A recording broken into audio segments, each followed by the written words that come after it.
Appreciate the super chat, Mike. We got Biz with the super chat. Says Biz 1987. Thank you, buddy. Another well fought win. I'm trying to remember how competitive everyone is in the league. Just have to win in the NFL. Also, Matt called a great one. He really did, man. That was one of his top 5. It reminded me a little bit of the Tennessee game, Emilio, when we were down there. Because again, Malik comes in and you see Matt has to flip that call sheet and go to something a little different. Just on the fly, makes it work. Great. How nice is it now that it wasn't just a 2-week, quick flip around, just got to the team and everything. He's been here for a while, knows the offense. I mean, Malik looked so calm. I mean, it wasn't even like it changed or anything. Malik's like, yep, no problem. I'll hop in there. O-line knows what's up. I'm going to spin it to Christian, whoever's out there. Let's go. Yeah. So another thing on that play that I want to highlight real quick, we're going to play it here, Tim, so you can just keep it the way it is, and hopefully it don't get hit with anything. But I really want to point this out. This is that Savion Williams catch, and I want you to key in on Chris Brooks right here, guys. All right? Watch him in this pass protection. You want to know why Matt LaFleur loves Chris Brooks? Look at him immediately kick over. He picks up the blitzer through the A-gap. Bang. All right. That's one thing. That's good, right? That right there, you'd be good with that. Yeah. Now watch him finish this. Now look, he's kind of on his heels. Watch him recover. Yep. Look right there. Get your feet back under you. This guy's going, who the hell is blocking me right now? I thought this was a running back, right? Yeah. And now he's got him right now. Right here is crucial. You see the hands start to get outside. You're taught when you get outside, put your face right in their chest and just drive, or you're going to get called with a hold. Yep. You've got to prove you're the aggressor here. You're not just dragging somebody down, right? Watch him rebound right here. Bang, drive. That gives him the time to complete that pass to Savion. Unbelievable play, man. Unbelievable play. Get it off the screen before they hit us with a copyright. But it's just, again, Chris Brooks, another guy that when they signed him, you could tell Matt LaFleur was involved in that signing. When they signed him, he said he does everything well. He can run the football. He can pass protect. He can catch the ball out of the backfield. I rolled my damn eyes. I'm like, if he done all 3 of those good, if he could pass protect the way you're saying, Matt, he'd be on another roster somewhere. Mm-hmm. I was wrong. He was right. five plays, 75-2 on PFF. 78-4 pass blocking. He had a carry too, didn't he? Yes, he had like a 10-yard carry or something like that. Yes, 8 sir. yards. Yep, I think so. Yeah, love it. So again, man, just when you see third, I think we would say he's the third running back on the roster, right? When you see guys, third stringers stepping up and making plays, and you're going to try to convince me that this team doesn't want to play for this head coach, right. I'm sorry. Or even he wasn't prepared at the base levels. You're telling me third stringers not ready, and I'm pretty sure Chris Brooks' run came when Malik was in there anyway. Yep. So you got your backup quarterback, your third string running back. And let's just run backup tight end. Yeah, run 2 read options back to back, and we gain 40 yards. It's like easy. I mean, let me just put the pure runner in every time. That's like, come on now. Yeah, absolutely, man. So now we fast forward to 4 minutes left in the fourth quarter. This was the play of the day, man. This was absolutely awesome. We have to use a screen grab, unfortunately, Tim. Let's listen to the announcers call this. 4:07 left. You're down 20-19. Boy, oh boy, that Jordan Love is not clutch crowd is really damn quiet today. It's the 2nd and 7 play. Jordan Love to Christian Watson.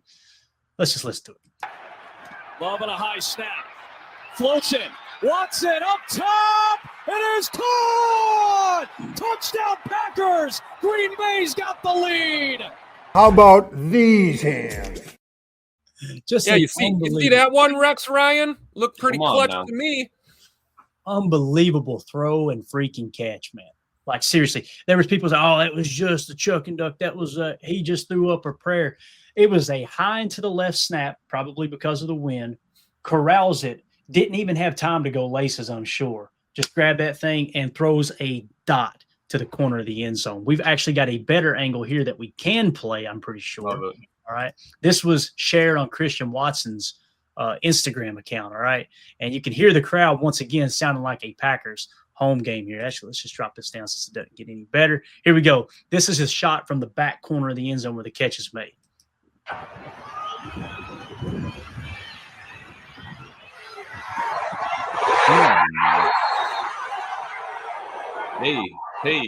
Hey. That right there, that's what our boy Wiley needs to that needs to be the teaching tape for him. He needs to get in the film room and watch Christian dance. But again, man, did y'all hear the wind whipping too? Yeah. and to throw a touch pass like that, oh my God, dude. Unbelievable. What's your all's thoughts on that? We'll get to these super chats here in a second. That's just Jordan Love putting a little English on it, right? Playing the wind, and the thing that can't be understated on this one is the snap sale too. So, I think Jordan, when he handled that high snap, he just realized that's the read. I'm just going to throw the goal ball to Scoot, because if he would have patted the ball in that situation or tried to get to another read, that play might have been blown up. So zero hesitation from QB1 to just put it up there for your playmaker, right? Mm-hmm. And then Christian Watson just doing what Christian Watson does, man. Just incredible. I mean, honestly, I've seen this play 16 times. I don't know how the hell he caught that ball. Right. Seriously. No, I mean, and Jordan Love, man, just all he does is go up there and give your man a shot, right? You got to know play or not play, who it is, what, where are we at distance, yardage, all that stuff. I'm pretty sure it was farther than receiver by 10 yards.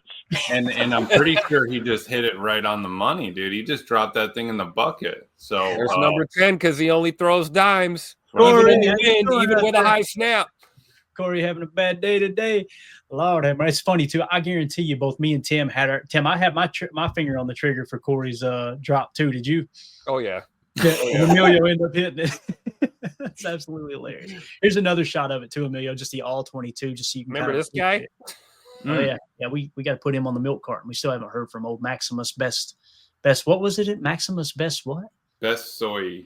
S8Y. That's like Ham Bubger 789 on Twitter. Oh, yeah. There's more football than everyone else. So here we go. This is a all 22 shot. We'll play it once and get it off the screen. Christian Watson, sicko catch of the week. That's trademarked, by the way, by Jacob Morley. So here we go. And again, look, bad snap. That's the thing I want to key in on there, man.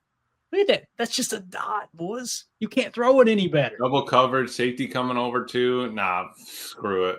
Let me just throw it out there. Slot fade. Clay, that's that slot fade. Once you get that press coverage, you say, all right, I'm hitting that thing. Come on now. And if Jordan misses there, the ball lands out of bounds, right? You put that ball in a spot to give your guy a chance to make the play. And that's Scoot's the playmaker. Tim, I saw him spin that thing. All I heard was this in the background. and then on top of that, I was like, is he trying to get more done? I just wasn't sure if he was trying to get – Jordan was out there cooking. We're not making it through this show. All right, so I don't think we'll get hit with a copyright for this one, but man, it was so cool. Lexi Watson, obviously Christian Watson's sister, and I believe it's Mama Watson in here too. Not one, but two. Let's go, Scoot, with the touchdown. Let's see the family's reaction. This is over on X. Make sure y'all go give Lexi a follow at the Lexi JWAY. And real estate needs there too. Reach out if you got some real estate needs. Here we go.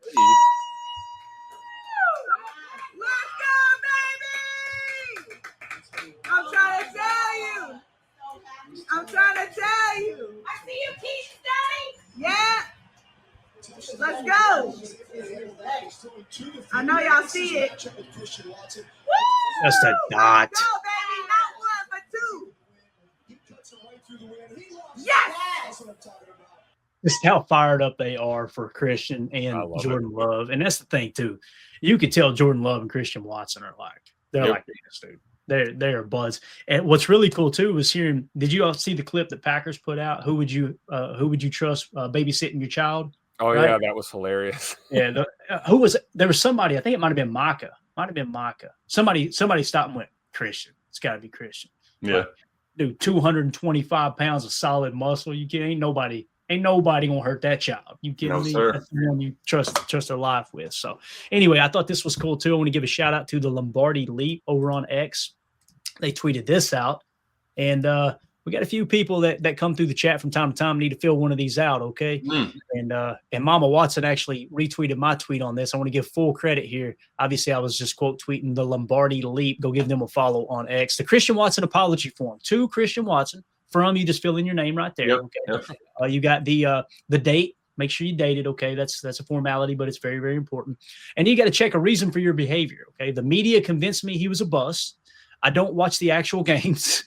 I don't understand what RAS means. I miss Devontae Adams. I was jealous of Christian Watson. I like to make fun of people with injuries. You got to check one of those. Okay. And then what you'll do is just check the box. All of them. A lot of you need to check all of those. That's the truth. So what you want to do here is make sure you got to check the bottom box where it says, I will hereby respect Christian Watson. I will not talk down on the future rookie of the year and first ballot Hall of Famer. Okay, so obviously this was filled out the rookie year. Your apology needs to be as loud as your disrespect was too. Okay, those are some of the key rules. I thought this was absolutely awesome. We need to keep this, and what we need to do is anytime we feel like somebody needs an apology, maybe Matt LaFleur, reach out to the Lombardi Elite and say, can we get one of those Matt LaFleur apology forms, please? Yeah, we need one. Pretty cool. We'll have to update it.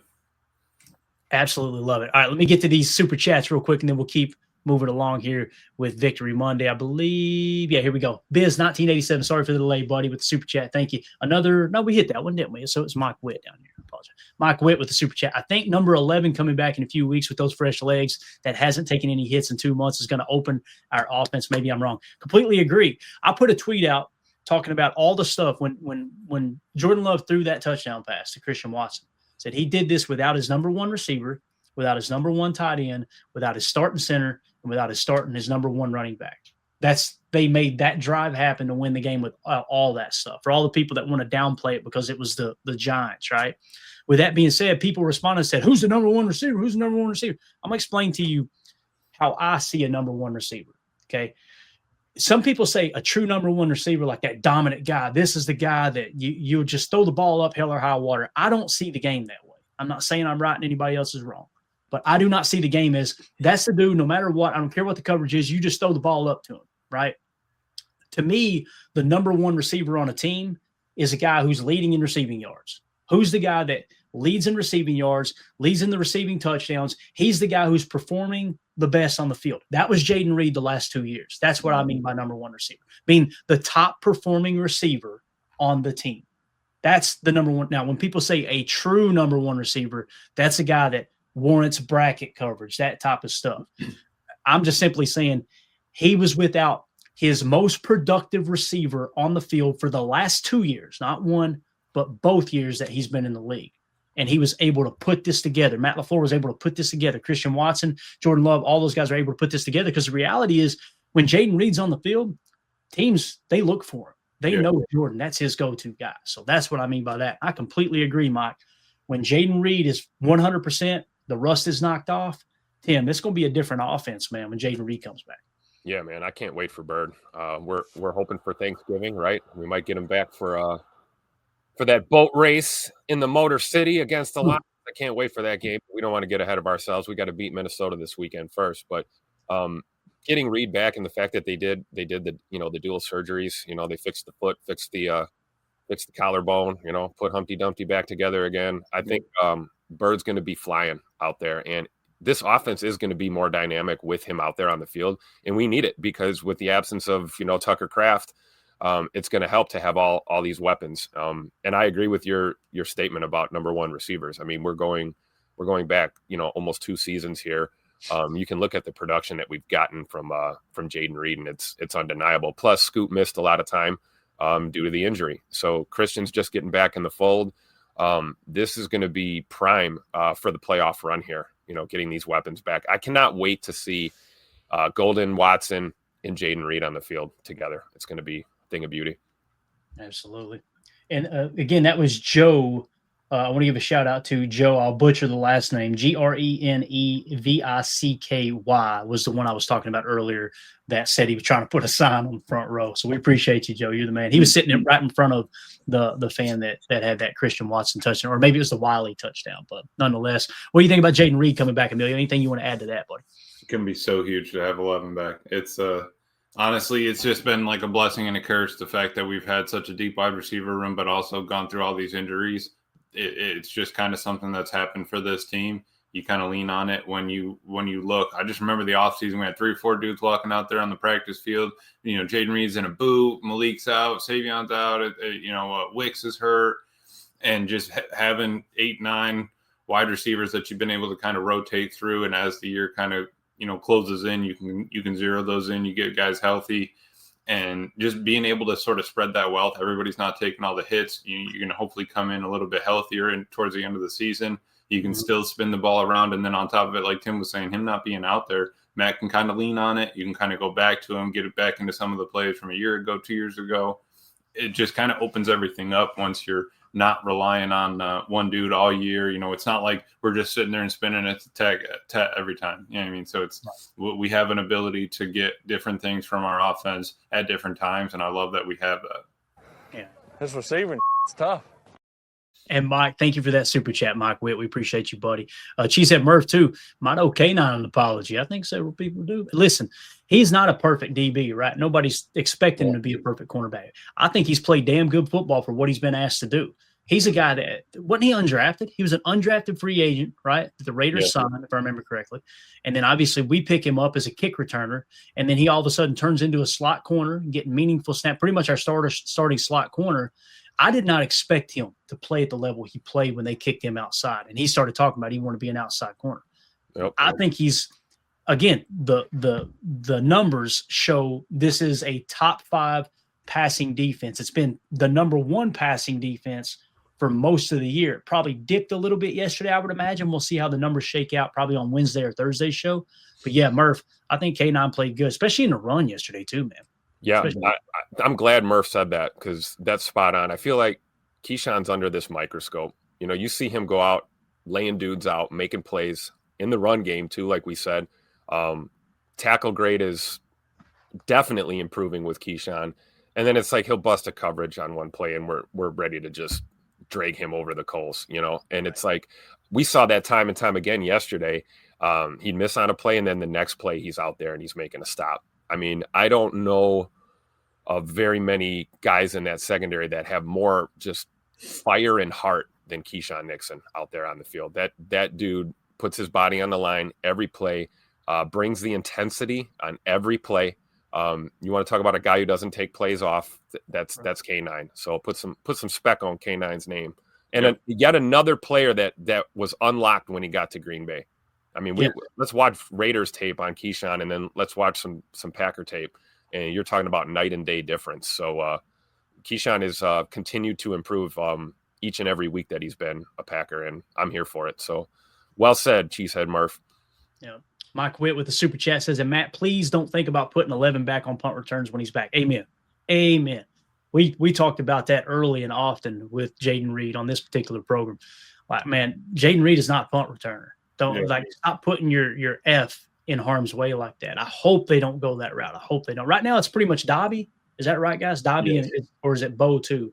I think it's just Dobby. I mean, I want to say I got to watch it again, but I want to say they did have Bo back there and Dobby back there on one punt return with like a two set. But gotcha. it could just be him like running back on the coverage. But yeah, it's Dobby back there, and he's played it pretty decent. Played it off a bounce once or twice this game, and I'm just happy he's catching the ball. Yeah, and with Dobbs, man, listen, that's it, right? Secure it. If you have to fair catch it, great. And anything you pick up, okay, that's positive yards. And I know some people don't like that. They may be, hey, we need to be more aggressive there. I can understand that standpoint too.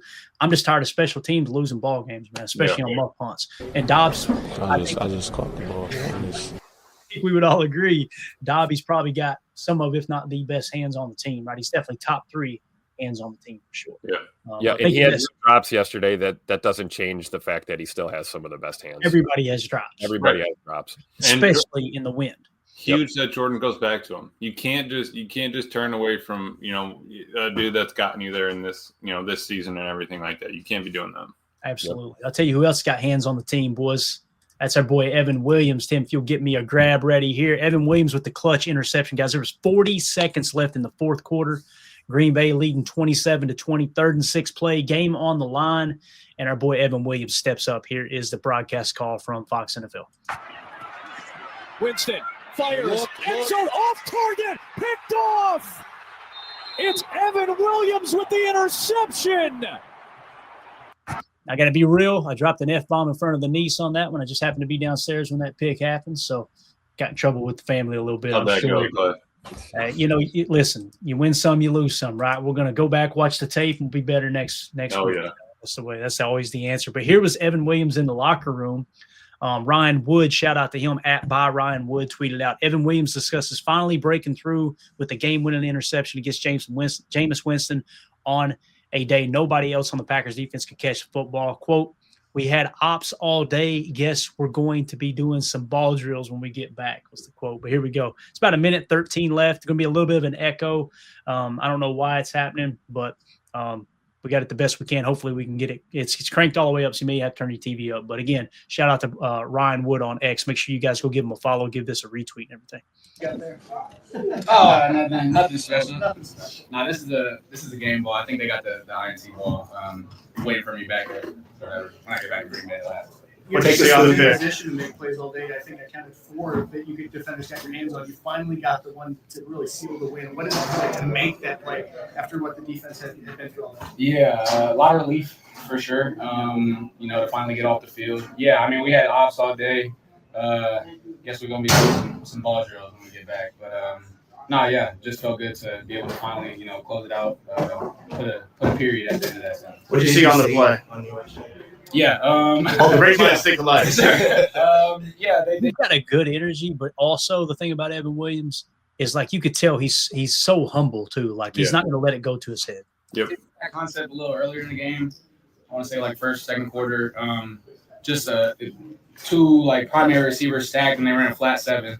And so I was flat 7. It's on the concept sheet right here, boys. You know what that is? That's a corner. That's a corner with a flat, right? Mm. Sir, there it is, flat 7. I need to get y'all a copy of this sheet I put together here for sure. So yeah, flat 7. The 1 is a corner, the 2 is a flat. Little high-low read. He read it perfect. This is what when I drop the F-bomb, I may or may not have had a double cheeseburger in my hand, standing in the kitchen watching the game, right? Because I'm trying to get a little food in me before the post game. Yep, carving up. They showed the replay back. I said, "Oh, we got a little match. Carry the 2. F yeah." Got in trouble. Scampered back up the steps to the studio. You know what I mean? Got put your head down, walk away. That's it, man. So I was in a half, and Jameis, once he got the I was in a half, probably cover 6 match. We talk about it all the time, right? ball, he looked immediately like towards my way, and so I was like, okay, I'm thinking I'm hot. I'm probably the first read, and I saw one break out and kind of hot. People play Madden and think hot route is where you could just change the play, right? That's actually a hot read is if you have to get the ball out quick read. That's going to be the first guy you want to go to, right? So that's what he's seeing there. Yeah, I'm probably the hot here. They're not going to dump it that quick to the flat. They're going to try to let this thing develop a little bit. Right. He was in half. That's the FBI we need from our safeties, right? Second year player, 4th round pick. And you're just reading match details to the nth degree, right? So it was from the offense's perspective, quarter, half. He read the 2. And honestly, it probably turns into man coverage underneath if the flat throws a double move. Carrington's got to carry him too, but just a great play by Evan. Yeah, Legs made the play before I really did. I kind of broke on the 7 before it happened and put myself in a good spot to end it. So he just basically went to where the 7 was going to be, right? Broke on the 7 before on the screen. Put that back up on the screen real quick. It's gone, Tim. I X'd it out. Bro. I was just going to say, man, we caught a lot of heat last week from Eagles fans complaining about the road locker room at Lambeau. Look at that crusty-ass locker room that we were in New Jersey with the metal lockers slamming in the background. Come on now. Don't drag the Packers visiting locker room. Look at what we just dealt with yesterday. Go ahead, Emilio. No, Tim's right. Spot on. I couldn't have said it better. Yeah. All right. So, again, Evan Williams just continues to get better, man. I don't know what his grade's going to be, his final grade. Do we have a prelim on him? Did he grade out good or did they throw him in the dumpster? Evan, he was doing – sorry, that's offense. Evan was doing swell here. We had him at I'm sorry. Where is he? Because last week they graded him low. There he is. Been higher, right? Yeah, they didn't have him grade 57-1 with a 58 run defense, 49-9 tackling, 59 pass rush, and a 57 coverage. Wow. I just don't remember yesterday. Again, we may go back and watch the tape and go kind of like Quay last week. Like we went back and went, okay, that's probably why he got dinged there. Mm-hmm. And sometimes we go, I see why they dinged him, but they're wrong because this is probably the actual call. Even that first drive, I went back and was just watching the condensed last night, and that first drive, there was a couple of them where you could have gotten off on second. You could have stopped them on 2nd and 10, yes. 3rd and 10. There were so many times we should have just gotten off the field there. Yeah, definitely. All right, and then, of course, we had the dagger as Wayne Larrabee so eloquently says all the time, right? It's the Micah Parsons sack at the end. 10 seconds left in the fourth quarter, 1st and 10, and Jameis Winston's going to drop back to pass. It's a 3-man rush, and Micah Parsons just puts this baby to bed. They're playing intermediate right now. Here's Winston. Loading up, gotta hurry, hit from behind. Ball is out. And this game is over. And Micah Parsons finally gets home. And he is now 9-0 in his career against the New York Giants. And right after he got through celebrating in that picture right there, the next shot, you can see Matt walks up, daps up Micah. Micah hugs him. Like, I just love the fact that these guys got to go, man. Yeah, get him out of here. Get him out of here. He's lost the team. Idiots. There you go. That was in chronological order. And now let's have a little Victory Monday fun here. This was them coming down the tunnel. Carrington Valentine, dude. He cracks me the hell up every time he opens his mouth. This dude is hilarious, man. Just his demeanor. He reminds me of a buddy of mine. Rest in peace to Nate, a good buddy of mine in Knoxville. Unfortunately, we're going to the DA. He good kid, had just a fun energy about him, died way too young, just a great person. A good friend of mine, it was his son that I got to know. We were around the same age. Guy I used to work for in Knoxville, actually. But every time Carrington, his demeanor, the way he talks, his quirkiness, reminds me so much of Nate. But here we go, Victory Cam, and just about 11 seconds long, but just kind of feel the energy of the guys coming off the field. We're in the box session. We just won. Go Pack. Packers win. Bullard. We're in the box. I love Javon Bullard, man. Bullard's all business. Oh, just yeah. All the time. flashes the dub. Real quick dub. Back to work. Yeah. And again, I just love this guy, man. He is absolutely What did he hilarious. say? Boxing? Friendly boxing match? I don't know what he said. Let's play it one more time. Let's see if we can pick up on what he says. It's just his demeanor that is hilarious, man. Box session. Box session. Boxing session. Friendly boxing session. Is that what it was? Okay. I'm not hip to the new lingo. Emilio, do you know what that's about right there? Negative. Nope. Yeah. Just gonna have to take a peek and see if he puts it up on his YouTube channel. We'll see what he says. Yeah. So, and then we got the locker room clip, of course. Let's just play it here. We're gonna risk it. All right. And this is just awesome. Matt LaFleur in the locker room talking to the guys, giving out 3 game balls. Here we go. We came into this game and said, whatever it takes, it took all 60 minutes, and we found a way, and that's all that matters. Give it up for yourself. Give it up for yourself. Adversity.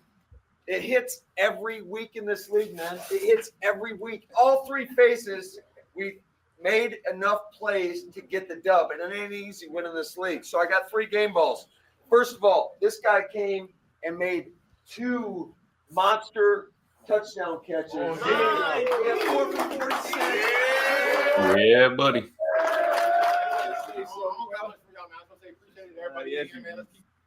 If you need somebody to flip the field,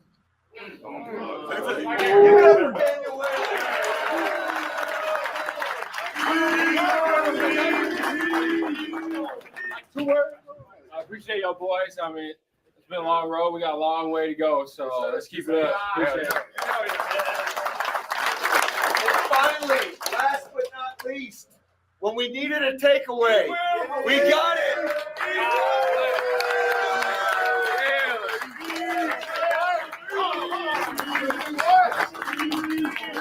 I ain't got nothing to say, man.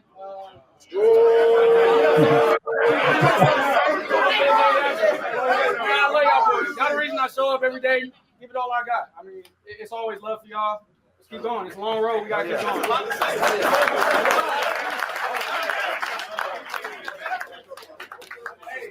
Last thing I'm going to leave you with is this. Understand what we have in front of us next week. We have a division game. So let's get back to work. We'll get back to work tomorrow. Enjoy tonight and on to the Vikings. Back on 3. Let's go. Love it. And listen, you heard the players. They all said the same thing the coach said before he said it, right? Like, we got a long way to go. We got a long way to go. The mindset is where it needs to be. One game at a time, but there's so much ahead of us. Absolutely, man. Absolutely. So There you go. That's Victory Monday. Let's dive into a little bit of news here before we get ready to wrap up. We're coming down the wire. Prayers up for Josh Jacobs. Adam Schefter put the tweet out. You guys know we talked about in the pregame, didn't we? The MetLife Stadium and that damn turf, the springiness of it and everything. It seems like there's a lot of knees that go there, unfortunately. So Adam Schefter tweeted out, Josh Jacobs' knee injury is not believed to be season-ending, but more tests will be done on Monday back in Green Bay, per Rob Domofsky. Quote, I think anytime a player, especially of his magnitude, but anytime a player doesn't finish a game, you're always concerned about what the welfare of them, Packers coach Matt LaFleur said. So, Emilio, you've been through this, right, with the ACL. Not an ACL, or else they would have announced it, because you can tell. They took him in the blue tent. They would have shifted that thing back and forth. Yeah, the ACL would have been like Tug. They would have handled it like Tug. Yeah. So this, what do you think? And again, we're not doctors here, as Matt LaFleur always says, right? Are we looking? You think we're looking at an MCL, a PCL? What's just your guess here, man? Based off what it looked like, because if you guys haven't seen the clip, he had a long run, went out of bounds. It looked like he landed on the knee. Is what it looked like to me. Is that how you've seen it? Yeah, it's got to be one of the. My guess would be one of the three: MCL, PCL, or LCL. Would be one of those three. Shoot, it could be anything. Calf strain, could be high ankle sprain, could be, you really don't know. They could just say knee and it end up being something else. But you plan on it, you land a little weird. Yeah, I think MCL. I would say he's probably 3 weeks, 2-3 weeks out. They're probably going to keep him on the roster. Don't put him on IR, but I wouldn't expect him this game or Thanksgiving. But that could also just be completely incorrect. And Josh Jacobs says, no, I'm good to go, because we've been through this 3 times this year already. Hey, I know my body. I know when I'm ready to go. I'll tell you guys when I'm ready. How often do we need to look out for players, keep them off the field when they're trying to get out, in front of themselves? We ran into that last year with Christian, but Josh has done it already 3-4 times this year, saying that he's good to go. Trust me, put me out there. I'd be surprised if he comes out this next game the way it kind of sounds with his knee, but I'm hoping that the MRIs are clear. Yeah. My knee. And again, we don't know any details. This is just listeners kind of firing off, hey, things that may be, right? J. Cole said, I'm thinking an MCL sprain. Turk McGirt, meniscus maybe, right? Jen Wright says, sound like he jammed it. That's what it looks like. But again, sometimes that stuff can look or end up being a little different than it looks, right? J. Cole said, or a bruised bone, right? That's what Christian Watson had, was that bone bruise, wasn't it? And then later on, ended up, no, that was – was that broke that? That was LVN, wasn't it, that broke the tip? Yeah. Yep. Yeah, so, it's going to be, She said, Murph, did I hear a poop word, Emilio? No. Money in the swear jar? No, I don't think so. Maybe. I'm around these knuckleheads so much, Murph. I'm just numb to it now. You know what I mean? And I never curse. You know how that goes. Yeah, right. Right. So again, prayers up for Josh Jacobs. Hopefully he returns sooner rather than later. But Tim, the main thing, let him get healthy, right? Don't rush this back, man. Yeah, I like Emilio's point too. Like, we're not going to IR designate him. Hopefully, keep him available, and let these backs step up. It sure would be nice to get Marshawn Lloyd back in the mix right about now, and have a little more depth there. But I think the way that Emmanuel Wilson's been playing lately, the way we just talked about how well Chris Brooks has been playing, I think we'll be okay in the interim to get till we get Josh back on the field. But hopefully the MRIs show nothing crazy. Jen Wright, we got breaking news on Quay. I believe it was confirmed that he had a stinger, correct? Is that right? Good deal. That's what I heard. I don't know. Maybe Jen's got more details in the chat. And just so everybody knows, she might have been asking news on Quay too. Oh, yeah, that's what I heard. I heard it was a stinger. Right, that's the last I heard too. Yeah, so I didn't know if it gotten confirmed. But as this news drops today, if it drops in the middle of the day, I'll go live immediately and get you guys an update on Josh Jacobs or any other information that may come out in that regard. Let's shift gears here real quick. And, listen, Victory Monday a little bit sweeter when the Lions get their ass kicked by the Eagles, right? So here we are. The Lions were making fun of Packer fans last week for losing to the Eagles, and the Eagles get the dub. They're 16-9 over the Detroit Lions. Jalen Hurts only threw for 135 yards to still beat the Lions. Dan Campbell struggled to score points just like the Packers did. What's that tell you? Eagles defense is legit, right? We talked about them being a top 10 defense. And going into this game, they had the 10th best scoring offense. The 9th best scoring defense was the last numbers I've seen, right? So, obviously, it's not just the Packers struggling. And by the way, the Lions now dropped to 6-4. They're 3-3 on the road. and the Lions improved to 8-2. So it's just funny watching everybody respond on Twitter to the Lions fans who were talking absolute trash last week. Shout out to Carla D at KAR052584. I was told the Lions offense was going to show the Packers how to score points against the Eagles. So obviously that did not work out. So shout out to Carla. Appreciate that tweet. And then this is probably my favorite right here, man. This is so well put together. I quote tweeted it. The original tweet was by our buddy Chris at C. Coles. Okay. I wonder if the media going to call Goff a fraud all week for having a bad game against the Eagles like they did Jordan Love. And it's got the old he's got the training day meme. I love it. That's perfect. Absolutely perfect. So I just tagged ESPN NFL, First Take, Colin Cowherd, Adam Shine. Say, grab a bat, gang. You're up. Let's see what you got here. Okay, looking forward to y'all raking the lines over the coals like you did the Packers last week, right? And then, of course, the bookmarks are aplenty when fans talk trash all week, and then all of a sudden, bang, here it is, right? So shout out to at Real Chicken Jock.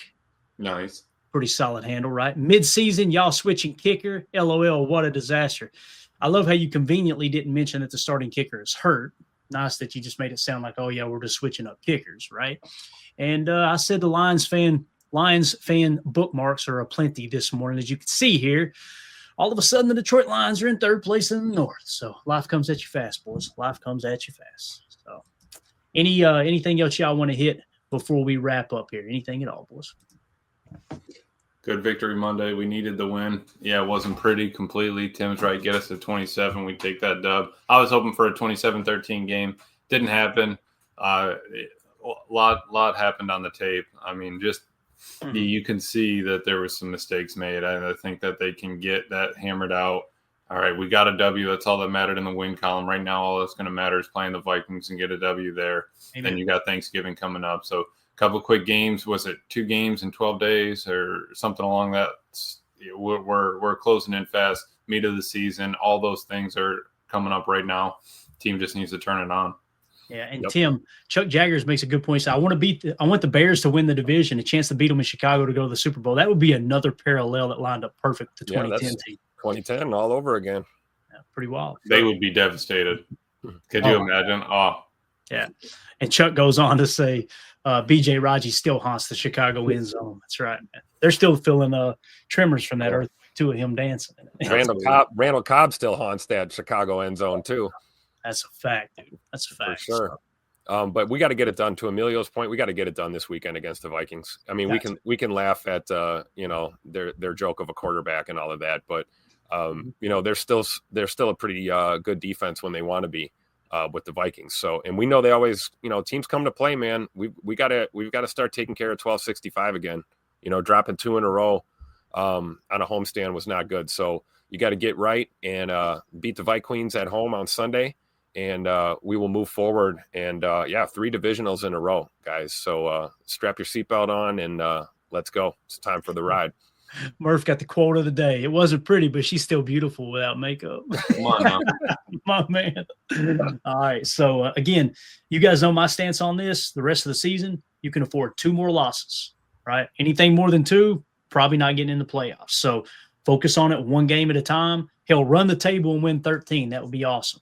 That 11 to 13 we're in that range. You got to run the table to get to 13. You can lose 2 games to hit 11 if my math is correct. We'll break all that down tonight on PTA Live at 6 p.m. Central. We're also going to dive into the PFF grades. So you guys make sure you hit subscribe, click that bell icon so you're notified when we go live here in the future. If you're new here, all the regulars, thank you all so much for hanging out with us. Give a special shout out to all the super chats. Mike Witt, appreciate you, buddy. Biz, appreciate you as well. And everybody who's a member here on YouTube. I'm also going to get a giveaway together. We'll do an autographed card tonight. You guys have got to remind me, an hour before we go live, or I'll forget again. But we got a bunch of autograph cards we're going to give away. We just gave away an autographed Lucas Van Ness card, a Josh Jacobs jersey card, and a Bullard card as well, which those Bullard cards are looking sweet now that Bull is playing a lot.